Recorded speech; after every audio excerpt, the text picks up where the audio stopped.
So now we know why we all started our businesses. What is the biggest joy that you get from your business?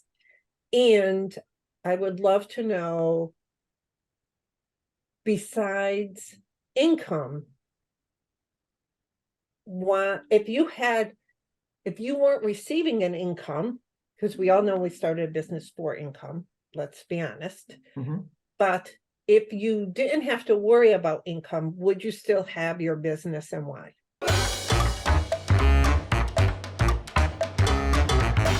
Okay, I'll go first on that one. So to answer that last part, you're right. You get into this business because you want to, well, let's face it, you want to earn money, and that money is viewed as certain lifestyle things that it's going to get you. I think the biggest revelation for me was when I decided to become a life coach. Like that decision in and of itself was a fairly easy decision to make, but the journey that I went on as a result of that was very, very different. And at the end of that journey, not that the end is here, because I'm constantly learning and changing and doing my own self-coaching. I think one of the biggest things is that I realized this is dealing with mental health. That's what I'm dealing with. I'm dealing with people's mental health, and that's not to be trivialized. It's not to be taken for granted, taken lightly. This is something that I hold space for in my business, for that person to be in that container, to feel safe, to feel non-judged, to feel that they can see from me the possibilities that exist within them. That's my goal. And honestly, that is one of the most beautiful things as a life coach I get to experience. Like, it's my experience. And as a result of that, I would and do a lot of sessions for free. I have a podcast, and people will reach out from that to ask for a coaching session. And me and Megs both offer free coaching sessions from that platform for people, because we just think it is so imperatively important that people feel like there is access to somebody out there, that's going to help and hold that safe space for them. You're speaking to my heart, sweetheart. I think we've talked a lot about different things throughout our episodes, and a lot of them have affected each one of us in one way or another, not every episode, in different parts of our lives. And for myself, of course, everybody wants an income. Who's not going to? But if I do the same as you, Tracy, I love helping. I love seeing a woman's face when they realize that they have hope, that their feelings are not, that they're not crazy, that it is okay to say, I don't know what, and it doesn't matter what age you are. I could care less what age you are. There is no age that says you have to have your life figured out. Because if there was, I would have failed miserably.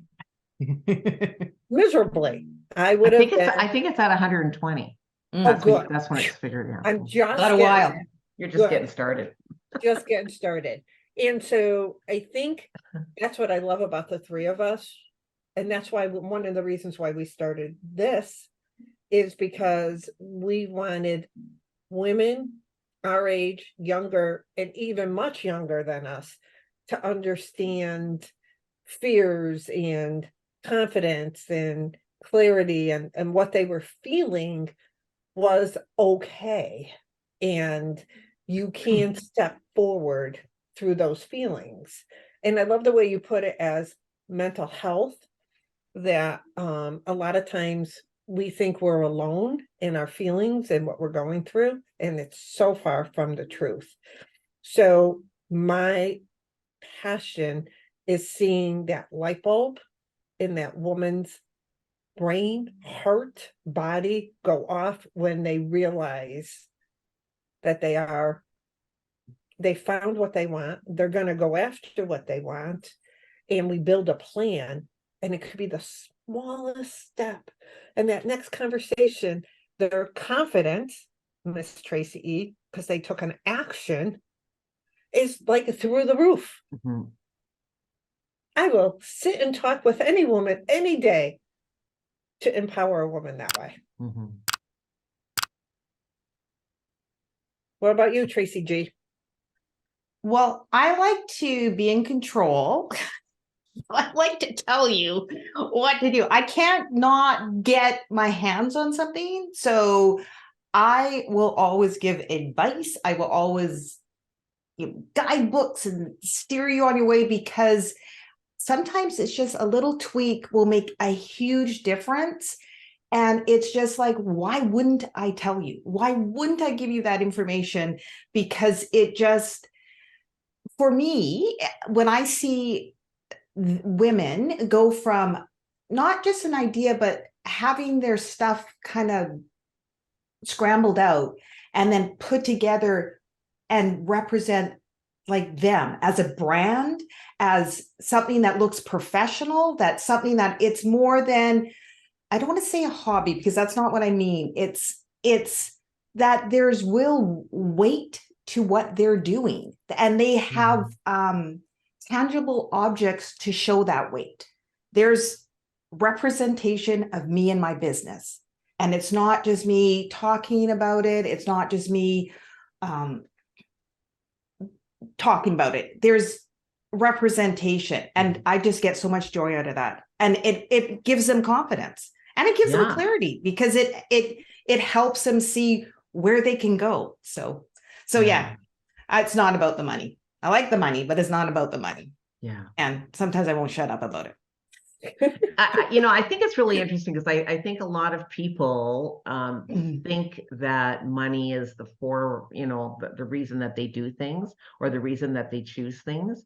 And in 90% of the cases, certainly in my life, I'll talk about my life, the choices that I made to do the things that I did were not money driven at all.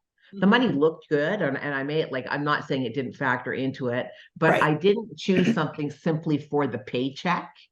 Right. Because the problem is that, a paycheck sometimes only happens once a month or once every 2 weeks or whatever. And you got all that time in between. Like, what's that about? Right. You're not looking at the money at that point. And I think that's, and I think that's true for all of us, right? Like, you have to get through paycheck to paycheck in terms of whatever that looks like on a daily doing.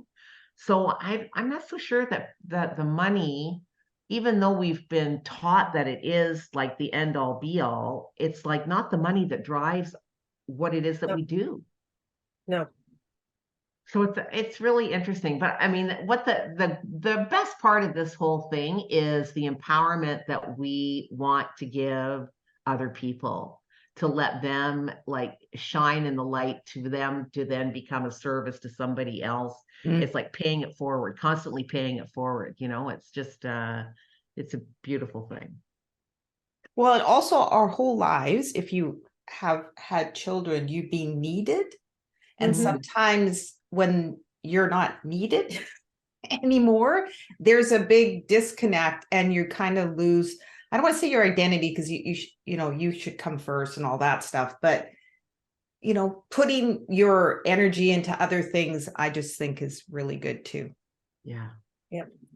Okay, so we've talked about what we like about it and our passion. What do you think is the toughest part about your business? Like, what do you, pardon me? Tech. You're so funny, because here's me. Tech. And look at Tracy's probably rolling her eyes at it. And it's not tech. I shouldn't say that. Sometimes I get engrossed in the littlest of details of tech. And Tracy G will remind me of snap out of it, do this, this, and this, and set this up. And one of the things she did was every day I found it daunting because I was posting all the time. And to me, it was just taking up so much time where I could be doing something else until Tracy taught me how to schedule. Schedule. Wow. Imagine that. And so I think the toughest part is not getting caught up in the tiniest, littlest details Yeah. for myself. Yeah. I think mine was more totally mindset, because I knew the tech, I knew the way things worked online, I knew all that, and I really thought I would just go like this and everything would be, you know, hunky-dory. And I was like, what the hell's this doubt? Where's this fear from? What's this imposter syndrome? And it was like, and I literally was very caught off guard, because it's like, where at my age am I feeling this? Why am I feeling this? I shouldn't be feeling this. I'm one of those older women that people look up and they go, oh, you're older, you must know things, right? You must have it all figured out. And I'm going, oh my God, I don't have it all figured out. I don't have it all figured out. And it totally floored me, totally threw me through a loop. Confidence, clarity, all of that stuff. And that was the biggest thing for me, because I didn't expect it. I thought because I knew the one area, everything else would be fine. And life said, no, Tracy, we're gonna whack you in the ass. You know, that is true. Certainly in my experience also as being a life coach, is that I thought, oh, I'll be a life coach, I can help other people. But it was like, you got your own issues to deal with, sweetheart. We're going to have to take care of some of this stuff first, right? What? It's like, whoa, wait a minute. Hold on here. So that was kind of, well, it was jarring at first, because I was like, Yes. oh, I didn't think I had to do this part of the journey. But it has been, it's been hard. There's no ifs, ands, or buts about it, right? Like when it comes to yourself and you're making those changes, we resist so much. We want to stay where we are, even if it's not where we want to be, because it's what we know, it's Yeah. what's comfortable. Mhm. And it's constant evolution. Like, it's not like this is never going to stop. Like, maybe by the time I'm 110, yep, I'll have it figured out. But right now it's just a constant, yep, I gotta get coached on this, which is why I have coaches in my life. It's like, hey, I need a different set of eyeballs on this problem because I don't know how to figure it out. Somebody Right. help me, you know? Right. Yes, I do. I think we forget sometimes about the tough parts. And I know we're very vulnerable and honest with our viewers that wanted to make sure they understood it's not always been this hunky-dory, I just having a great time part. And we do struggle. And we struggle sometimes with the exact same thing that we guide people through. Well, maybe not Tracy G on the No, do as I say, not as I do. Yeah, that could be one. But I think that's okay, because when I'm doing that, when I admit, it's more like we're able to understand better what people are struggling with. Yeah. It's the empathy piece, right? Yes. If you've been through it and you understand it, then it's like, you can really have empathy for that emotion that person is carrying with them. Yep. And that's sometimes the hardest piece, is to acknowledge and carry and be okay with that emotion. Yeah, that's huge. That is huge. Make sure you hit subscribe if you're not a subscriber already, and notifications, because every Wednesday we have a brand new episode. Until then, see you later. Thanks for watching, and we hope to see you as a regular member of our community.